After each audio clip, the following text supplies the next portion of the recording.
Hey, you got teenagers, and all of a sudden you think their brains just turned to jello because you can't figure out what in the world's going on with them?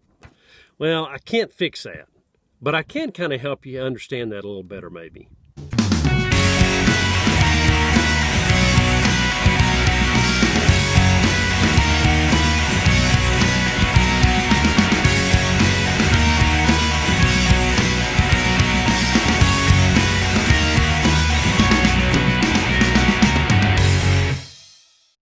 Okay, about the time you hit puberty, your brain matures to the place where it starts to be able to understand abstract ideas. Before that time, your brain was still putting things into categories pretty much, very black and white.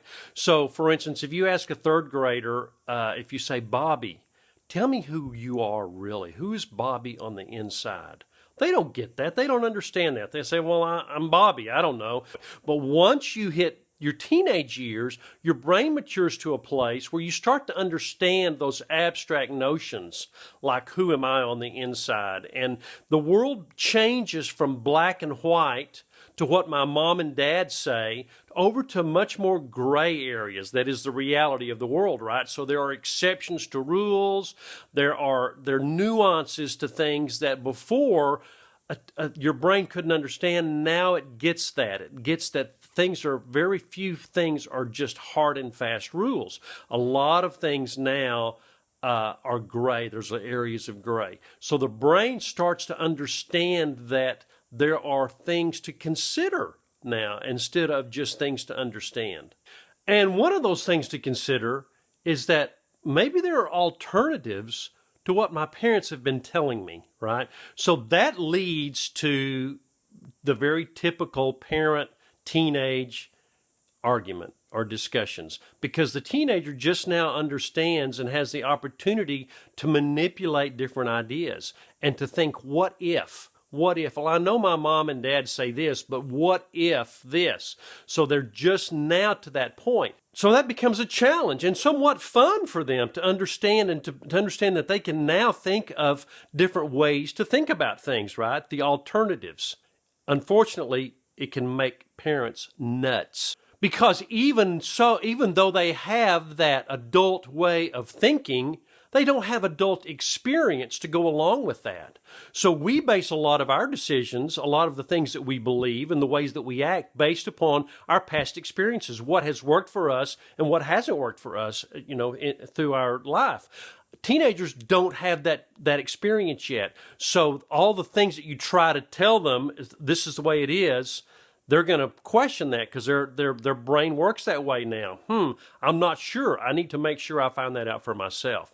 So most often, a teenager's tendency to argue does not represent disrespect, as a lot of parents interpret it. It just simply is an attempt to engage the parent in discussing these ideas.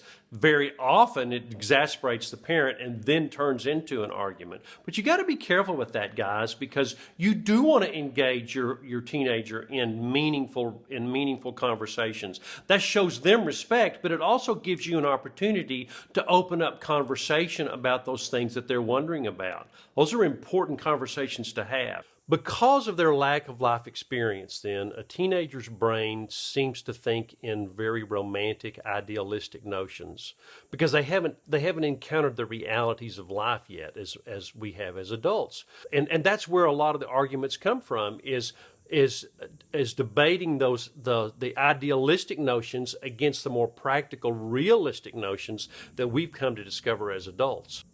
Unfortunately, a lot of parents see that debate back and forth as an argument and being disrespectful to their parents, and they overreact. And at that point, then, it does escalate into conflict. Be careful with that. Understand that you don't want that conflict to exist in cases where it doesn't need to. Work hard in resisting the temptation to argue with your teenager, and just simply relax and engage them in meaningful conversations.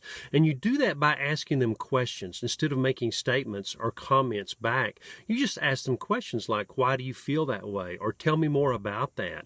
Or have you seen examples of that? Or why do you say that?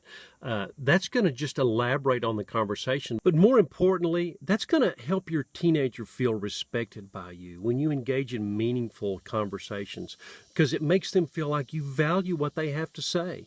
And let me tell you what, a teenager that feels valued by their parents in that regard, that feels respected, is going to be much more cooperative. They're going to feel much better about themselves and not be so tempted to turn to those things that are so available in our culture that are quick fixes and quick feel-goods. That's a strength and resiliency that you want to build in your teenager.